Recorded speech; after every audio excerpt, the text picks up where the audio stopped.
ચાલો, ભારત કેટલા અક્ષાંશ રેખાંશ વૃત્તમાં આવેલું છે ઈ એના મોબાઈલ નંબર આપે છે. ઈ કેટલા અક્ષાંશ રેખાંશ વૃત્તમાં છે ઈ આપણે 13મા પાઠમાં જે તો પેજ નંબર 99 ઉપર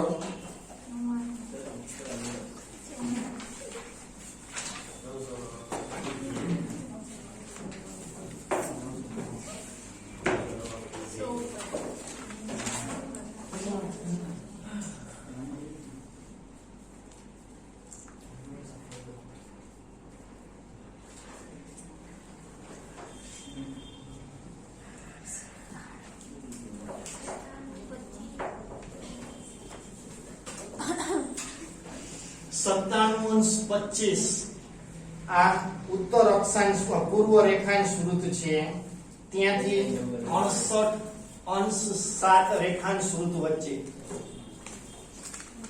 આ પૂર્વ છે અને ઉત્તરમાં આવશે 37.6 થી 8.4 સુધી. આ એના આપણે મોબાઈલ નંબર તરીકે યાદ રાખી લેવાનું. કોના? અનામે મંત્રીના અનામે મિત્રી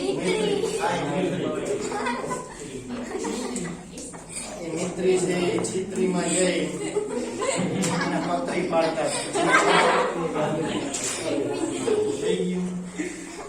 હવે આ નકશામાં ક્યાંય રાજ્યમાં કોઈ ક્યાંય તકલીફ પડતી હોય તો આ સમજાઈ જશે ને. CUD મછતે ઈ છે ને, આ CUD મછતે આમ નીચે ઉતરશો સર્પાકારમાં એટલે આવી જાય. ચાલો હવે આપણે પાછા આપણા પાઠમાં આવી ગયા. ભારત વિવિધતામાં એકતા ધરાવતો દેશ છે. આપણે ગઈકાલે ભણી ગયા હતા છેલ્લા લેક્ચરમાં, બરોબર?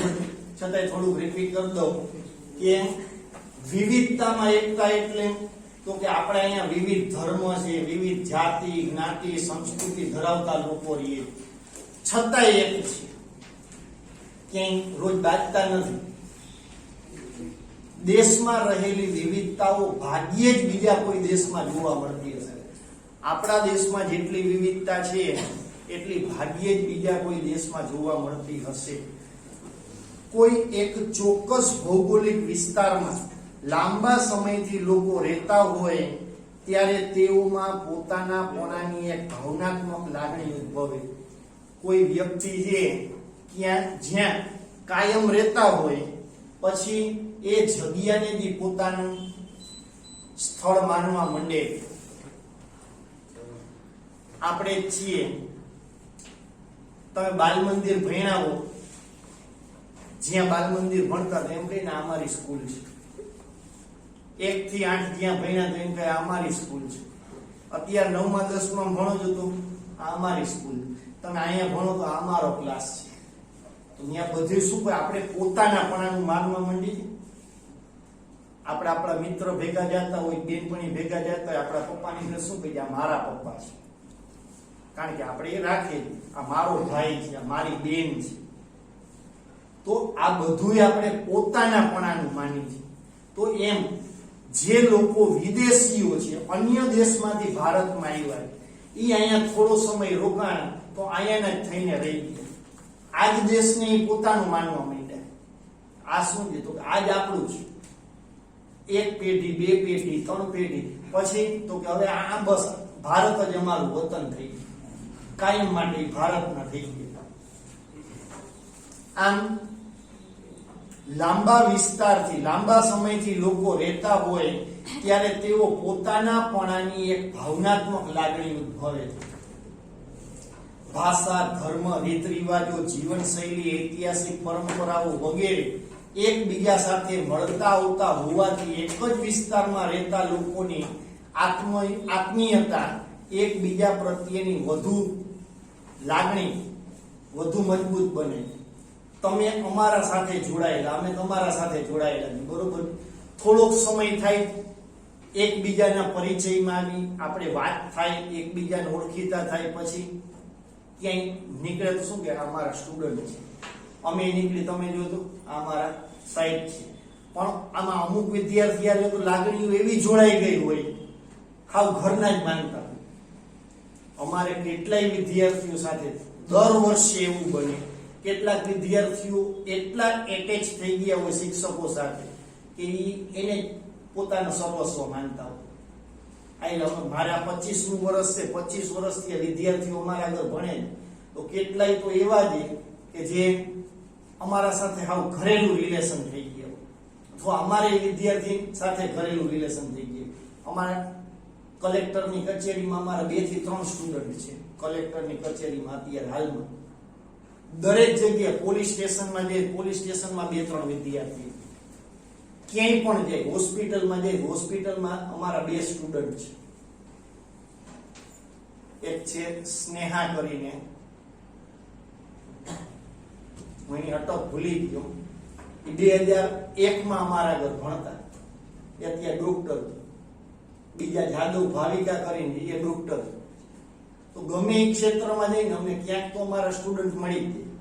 તો કહેવાનો મતલબ એ થાય કે એ આપણા આગળ ભણતા હોય તો એવી આત્મીયતાથી ભણતા હોય કે આપણે કોઈ તકલીફ પડે તો આ સાહેબને પૂછી લે, આપણો પ્રશ્ન સોલ્વ. એટલે આપણે હંમેશા, તમે જ્યાં રહ્યો છો ત્યાં તમારા જ ઘરમાં 1 થી વધુ વ્યક્તિ હોય, મમ્મી પપ્પા, દાદા દાદી, ભાઈ બહેન, અને ઘરમાં કોઈ એક વ્યક્તિ સાથે આત્મીયતા આપણી એવી જોડાયેલી હોય કે આપણે એને કહીએ એટલે આપણો પ્રશ્ન સોલ્વ થઈ જ જાય.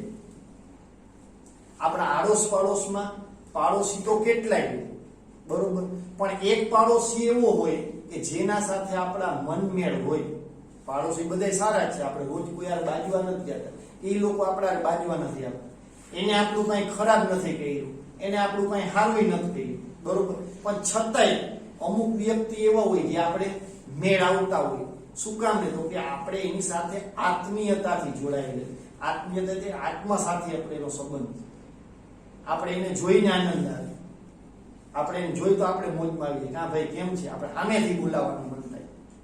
અને ઘણા એવા વ્યક્તિ હોય, આપણે આમ જોઈ ખબર કે બહાર નીકળે તો આપણે શેરી બદલાવી નાખીએ, આ રસ્તે નથી આવતા, ઓલો આવે છે, ઓલી આવે, એને જોઈને આપણે ભાગતા હોય. એને આપણું કઈ ખરાબ નથી કર્યું છતાંય આવું થાય. શું કામ? કારણ કે લાગણીના સંબંધ બધા યારે નો. તમે છો બાલ મંદિર થી 9મા ધોરણ સુધી ભણો, બરોબર, આ સમયગાળા દરમિયાન તમારા જીવનમાં કેટલા એવા શિક્ષક આવ્યા હશે કે જેની તમારા જીવન ઉપર આજીવન છાપ છૂટી ગઈ.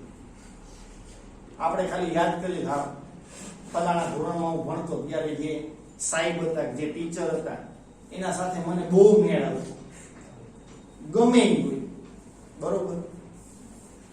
આગળ હજી ભણશું, તમારા ઉપર હજી જીવનમાં એવી છાપ છૂટતી જશે, હજી તમારા જીવનમાં એવા શિક્ષકો આવશે, તમે એમ કહેશો કે ના આ સરના લેક્ચરમાં કે આ ટીચરના લેક્ચરમાં મને બહુ મજા આવી.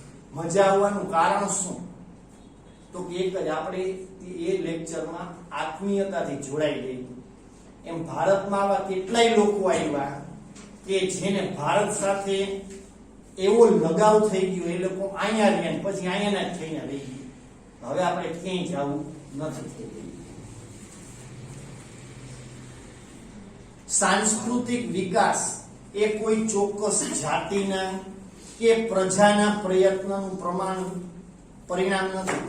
આપણા દેશનો જે સાંસ્કૃતિક વિકાસ થયો, આપણે એમ કહીએ કે આપણા દેશમાં વિવિધતામાં એકતા જોવા મળે, બરોબર. આપણી સંસ્કૃતિ તો કે બહુ વિસ્તૃત છે, તો એ કોઈ એક જાતિનું પરિણામ નથી કે કોઈ એક જ્ઞાતિનું પરિણામ નથી, પરંતુ આખા દેશમાં સમગ્ર જાતિ છે એના પ્રયત્નોનું પરિણામે આપણે આ સંસ્કૃતિ ભોગવીએ છીએ.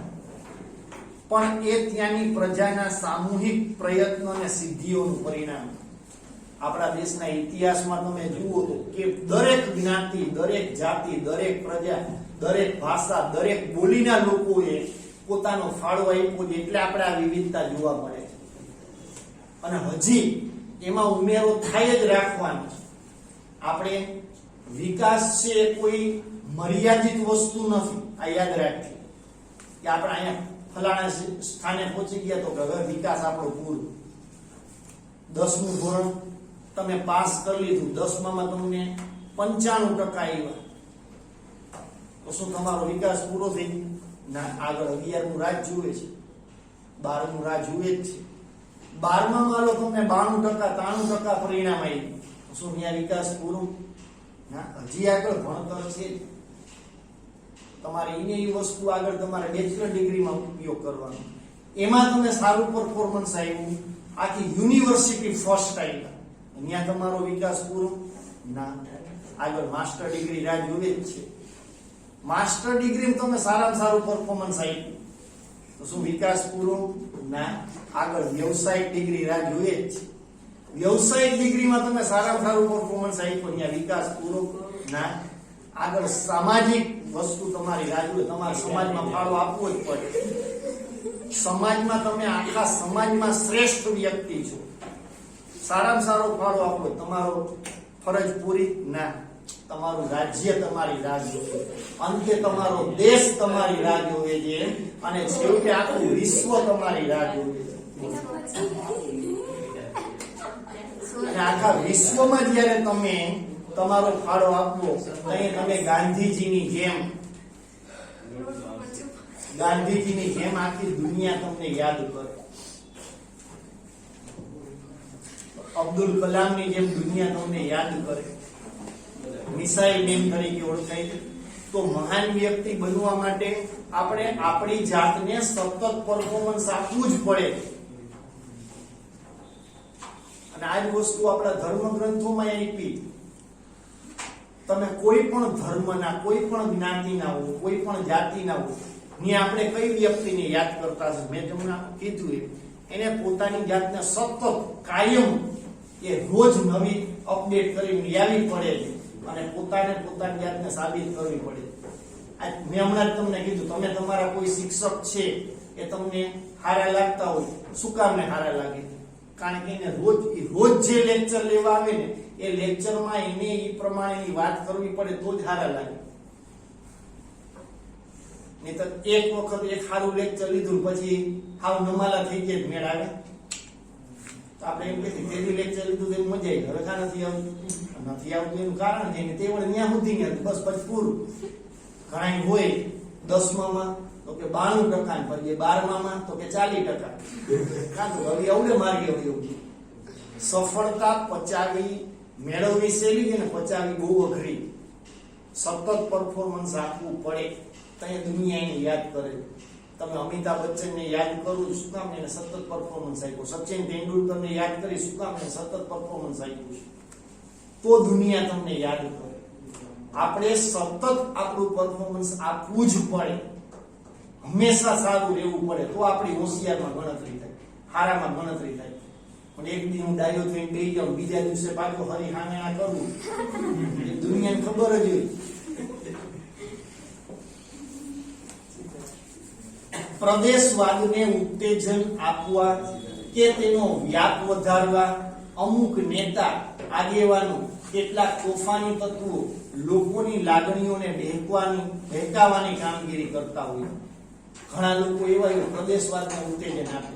પ્રદેશવાદ એટલે તમે ગુજરાતમાં રહ્યો છો, આપણે કોઈ આઉટ ઓફ ગુજરાત તો બાજુમાં આવે તો લાગે આને હું બાજુમાં બેઠું, આ થોડો ગુજરાતનો છે, અરે આપણી ગુજરાતીઓ ના બાજુમાં બેહવું છે, આમ ને તેમ તમને એવા ઉશ્કેરે, તમને ધરારોલાની વિરુદ્ધમાં નફરત કરાવે, તમને મગજ ઉપર એવું ઘુસાડી દે બાજુ બેઠો એ તારો દુશ્મન જ છે.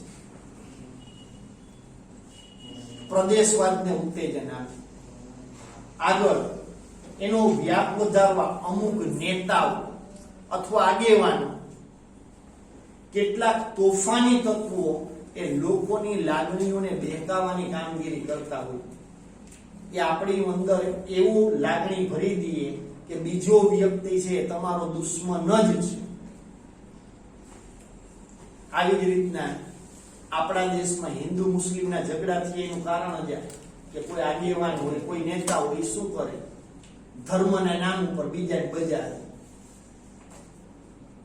બે જણા હિન્દુ મુસ્લિમ બે હારે નાસ્તો કરતા, તું આના નાસ્તો કરસ લે, એ ન કરાય. આપણા ધર્મનું પણ શું કામ ન કરાય? બેયને લોહી કાઢો, બેયને લોહી લાલચ નીકળે છે. આખા વિશ્વનો કોઈ પણ વ્યક્તિ એના લોહી કાઢશો લાલચ નીકળે ને, એવું જ નથી. સાઉથ આફ્રિકાના લોહી કાઢે તો એને ગુલાબી નીકળે થાય. યુરોપના લોહી લોકો જે રૂપાળા તો એને લોહી કાઢો તો કાં તો એમાં સફેદ લોહી નથી. ભાઈ ભગવાન બનાવવા વાળા ભેદભાવ નથી કર્યા, આપણે શું કામ ને કર્યું? આપણે ભગવાને 2 આંખ, 2 કાન, 2 પગ, 2 હાથ, 1 નાક, 32 દાંત આપ્યું. વિશ્વના કોઈ પણ વ્યક્તિ તમે જુઓ, બધાને આ જ મટીરિયલ છે, ત્યાં અલગ આપ્યું. બીજા દેશમાં જાવ તો કે આ ખાય નથી, એને પાછળ ખાઈ આવું, ક્યાંય નથી ભાઈ. ખાલી કુદરતે કર્યું છે કેટલું કે કોઈ એક જ તાલું બધે આખું દુનિયાના લોકો જે એ ભારતમાં નહીં, ગુજરાતમાં નહીં, સૌરાષ્ટ્ર ને બધા જામનગરમાં જ જનઈમાં. જામનગરની કેપેસિટી કેવું? બધાય જામનગર, આખું વિશ્વ જામનગરમાં આવી જાય. જામનગરમાં રાખવા કે બધાય લોકો છે વ્યવસ્થિત રીતે રહી શકે બધાયને, અને બધાયને જુદી જુદી જાતિ, ધર્મ, જ્ઞાતિની વિવિધતા જાણવા મળે. એટલે ભગવાને આ બધી સૃષ્ટિની રચના કરી, બધાયને અલગ અલગ જગ્યાએ મૂક્યા કે એ લોકો અલગ રીતે રહેતા કેવી રીતે જીવે એ તમે શીખો. એના સારા તત્વો તમે લ્યો, તમારા સારા તત્વો એને દો. આજે આપણે છીએ, આપણો ભાઈબંધ છે, આપણી આસપાસના લોકો છે, કે કોઈ વ્યક્તિમાં સદગુણ હોય તો આપણે સ્વીકારવા. આપણે ઘણી વખત જોવા તે શર્ટ પહેર્યો બહુ મસ્ત છે, ક્યાંથી લીધું?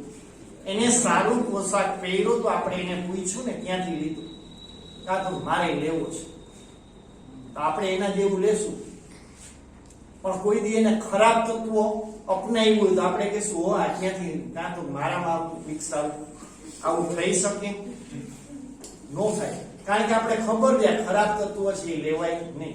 ભગવાને, કુદરતે આ બધી વિવિધતામાં એકતા દેખાડવા માટે આ બધું કહ્યું. આફ્રિકાના જંગલમાં એ લોકો જીવે છે, આપણે એના તત્વો અપનાવશું? નથી અપનાવતા.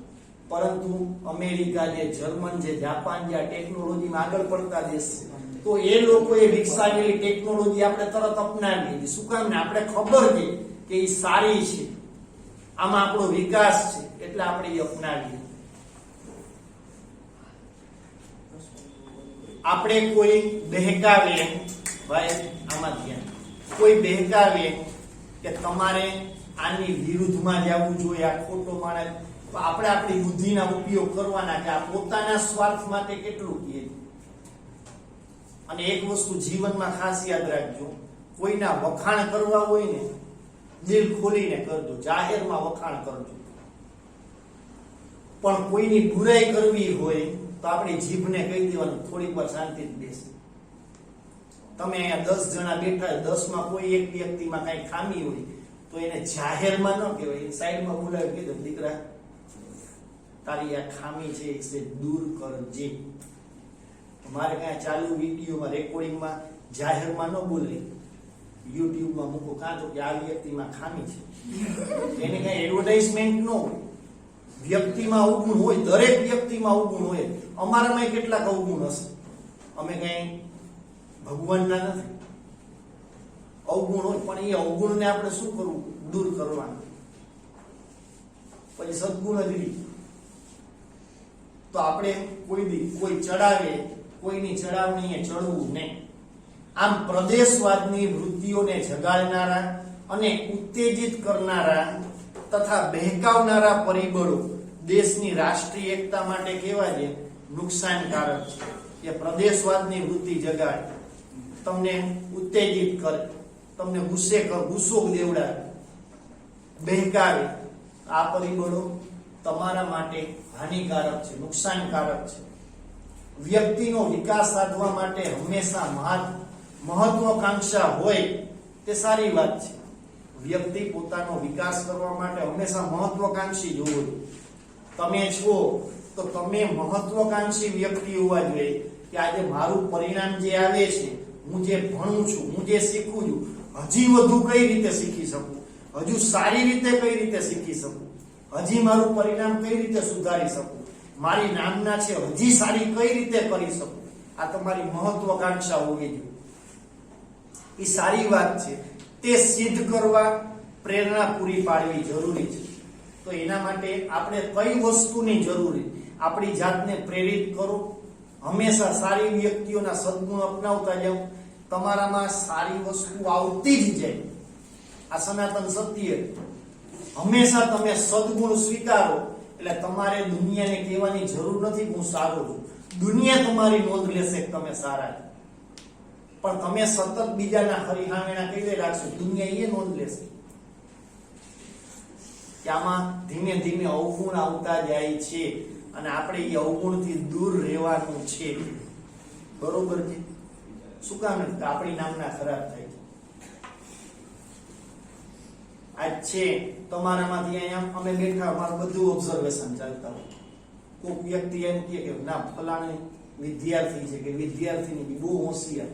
અમે કહીએ શું હોશિયાર? ચાલુ ક્લાસ એ મસ્તી ચારા કરતી હતી, એ મસ્તી ચારા કરતી તરત કે મને આશ્ચર્ય છે ને, બને નહીં ને. અમે આ નજરે જોઈ તો ખોટું ન હોય. અને આપણી નામના શું થાય? ખરાબ થાય. અને એક ચૂક છે ને એ જિંદગી આપણી બરબાદ કરી નાખે. એટલું ધ્યાન રાખજો. ભૂલ એક જ થાય, એ એકમાંથી પછી અનેક ભૂલ થાય. પણ આપણે જે સીધા રસ્તે આવીએ છીએ ત્યાં જ દોડે રાખો. આ ખાસ સૂચના બધાને કહું છું. અન્ય વ્યક્તિને નુકસાન પહોંચાડી ન શકાય. આપણે આપણી જાતને સિદ્ધ કરવા બીજાને નુકસાન પહોંચાડી કઈ યોગ્ય છે? મારે પૈસાદાર બનવું, કોકના પૈસા લૂંટી લઉં, હું પૈસાદાર બનું, એ યોગ્ય માર્ગ છે? ના. મારે પૈસાદાર બનવું છે તો મારે મહેનત કરવી પડે. ઓના જે પૈસા છે એથી વધુ કમાઈને દેખાડું તો એ સાચો રસ્તો કહેવાય. બીજાની લીટી છે એ એવડી ભલે રહે, આપણે આપણી જાતને સિદ્ધ કરવા આપણી લીટી લાંબી કરવી પડે. સામે વાળાને ટૂંકી કરી નાખી એમ નહીં. આ યાદ રાખજો. આ તમે છો, નો ડાઉટ હોશિયાર છો. બીજી વ્યક્તિ આપણી કોમ્પિટિશનમાં છે એ હોશિયાર છે, તો આપણે એને પાડીને હોશિયાર નથી બનવું. આપણે આપણી મહેનત વધારીને હોશિયાર બનવાનું. તો એ તમારી હોશિયારી જે કામ દુનિયા નોંધ કરશે. પણ તમે બીજાને હેરાન કરીને આપણે આગળ વધીએ તો દુનિયાને ખબર પડી જ જવાની કે આને કઈ રીતના સફળતા મેળવી છે. બીજાને મારીને નહીં, બીજાને ઉગાડીને તમે આગળ વધો. સામેવાળી વ્યક્તિ ઉપર છાપ જ એવી છોડી દો, એ સામેથી આપણે એમ કહી દઈએ ના તું આ જગ્યાએ જા, આ હોદ્દા ઉપર જા, સફળતા તું લાયક છો. પણ એ આપણે એમ કે ના તે મને મારી તું આગળ વધ્યો તો એ નકામું છે. એ સફળતા કોઈ દી સફળતા કહેવાય જ નહીં. આવી ભાવનાથી પ્રદેશોના વિકાસ સર્વાંગી બની શકતો નથી. તમે અન્ય વ્યક્તિને નુકસાન પહોંચાડીને આગળ વધો તો એ વિકાસ તમારો સર્વાંગી વિકાસ નથી બનતો. જો તે ઉગ્ર સ્વરૂપ ધારણ કરે તો અનિષ્ટતાને નોતરે. આપણે બીજાને નુકસાન પહોંચાડવા જઈએ અને એ વ્યક્તિ જ્યારે ઉગ્ર બને તો પછી યુદ્ધ થાય. પોતાના પ્રદેશ અને રાષ્ટ્રને નુકસાન પહોંચે તેવા કાર્ય ન કરવા જોઈએ. જો આમાં કે આપણા પ્રદેશને, આપણા રાજ્યને, આપણે પોતાને, આપણા ઘરને, આપણા સમાજને નુકસાન થાય એવા કાર્ય શું કામ ને કરવા? આપણી નામના ખરાબ થાય એવા કામ શું કામ ને કરવા જોઈએ? સમગ્ર દેશનું હિત જોવું જરૂરી છે. હું કોઈ પણ એક પ્રવૃત્તિ કરીશ એનાથી ક્યાં નુકસાન થાય, અને કોઈ પણ કામ કરીએ ને હંમેશા એ કામ કર્યા પહેલા વિચારી લેવું જોઈએ કે હું કયા ઘરમાંથી આવું છું, હું કેનો દીકરો છું, કેની દીકરી, મારું કુટુંબ, મારું સમાજ, એની નામના કેવી. આ કામ કર્યા પછી તો કે બીજા લોકોને કેટલું ભોગવવું પડશે. મારા કારણે બીજાને કેટલું નુકસાન થશે, દરેક વસ્તુનો વિચાર કરવો જોઈએ. દેશમાં સ્વતંત્રતા પ્રાપ્ત થયા પછી પ્રદેશ કરતા રાષ્ટ્રનું સ્થાન ઊંચું રહેવું જોઈએ. નો ડાઉટ દેશ આઝાદ થઈ ગયો તો આપણે આપણા પ્રદેશ કરતા આપણા દેશને વધુ મહત્વ આપવું જોઈએ. ઘણી વખત તમે ડોક્ટર આગળ જાઓ છો, બરોબર છે, ડોક્ટર તમારી સારવાર કરે, અન્ય વ્યક્તિઓની સારવાર કરતા હોય, બીજા વ્યક્તિ તરત કહેશે ભાઈ તમારા શરીરમાં ફલાણી જગ્યાએ સડો થયો છે, પગ કાપવો પડશે, તો વ્યક્તિ પગ કપાવી નાખે. શું કામ? જીવ બચાવવા માટે એ પગની કુરબાની કરવી પડે તો આપણે કરવા તૈયાર થાય છે. પગ કપાણ બાકી જીવ તો છે, એમ નહીં ના મરી ભલે જવાનું પગ ન કાપે, એવું થઈ શકે નથી થતું. તો ઘણી વખત આપણે જ્યારે મોટું પરિણામ મેળવવું હોય તો નાનું બલિદાન દેવું પડતું, એ દેવું પડે. એકલવ્ય છે એને પોતાની જાતને ઊંચી રાખવા માટે ગુરુ દ્રોણે ગુરુ દક્ષિણા શું માંગ્યું? એમ દઈ દીધું તો એને એમ કીધું ના હો ભાઈ અંગૂઠા કઈ તમે દઈ દીધું, હું જીવું કેમ? એના કઈ દલીલ ગઈ નથી, એક પણ શબ્દ નહીં, બસ જોયું આ કઈ કટાર, આ અંગૂઠું લ્યું, બીજું કઈ નહીં. ગુરુ દ્રોણે કીધું હવે તું આ પ્રદેશ મૂકી વયો, પ્રદેશ મૂકી વયો, સીધો એક જ વાત, બીજું કઈ ને વયો. આપણે સાહેબ મેં શું કહ્યું?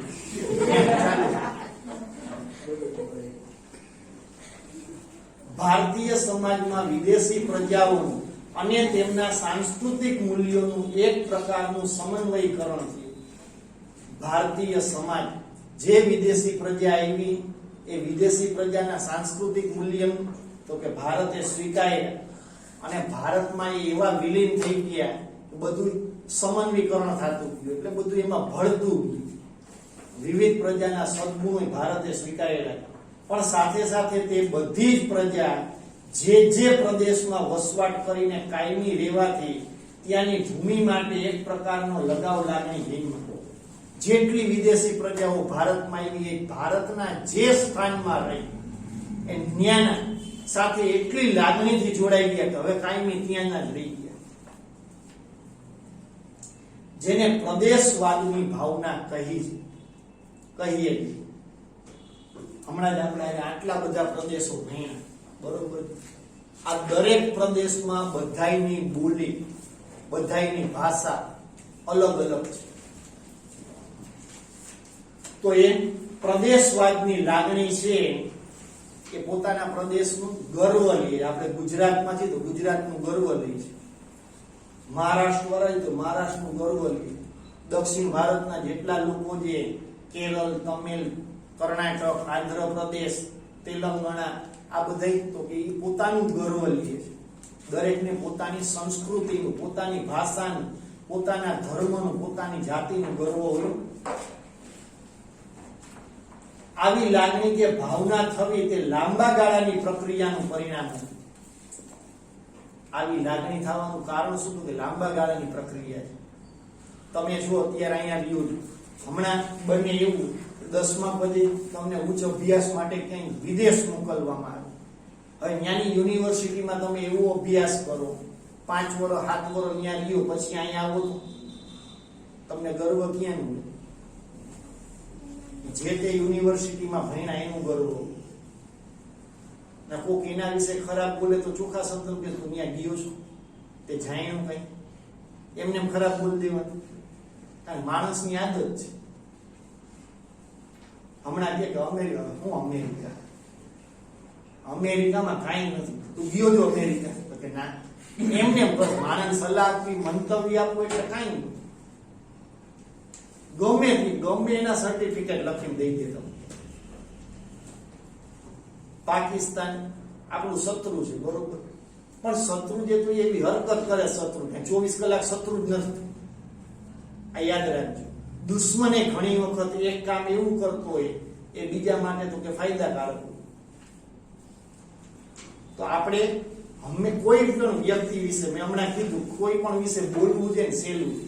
જીભ છે ને એમાં એકે હાડકું નથી, પણ ધારે બધાય ભંગાવી નાખે. થાય જીભમાં એકે હાડકું છે. હમણાં હું કહું તમે 10 જણા આવ નકામા છો, જેમ ફાવે બોલવા માંડું, હું કાને પડતું અહીંયા કેમેરામાં રૂમાલ લગાડી 10 જણા ચાલુ થઈ ગયું. તમે શું કર્યું ના જઈ માંગ્યું અમે આવા જઈને કેવા થઈ ગઈ. તો કહેવાનો મતલબ એ થાય જીભમાં હાડકું એકે નથી, પણ ધારે બધાય ભંગારી નાખે. મોઢાને બત્રી દાંતે બહાર આવી ગયા. સમય જતા પ્રદેશવાદની લાગણીમાં સંકુચિતતા પેદા થવા લાગી.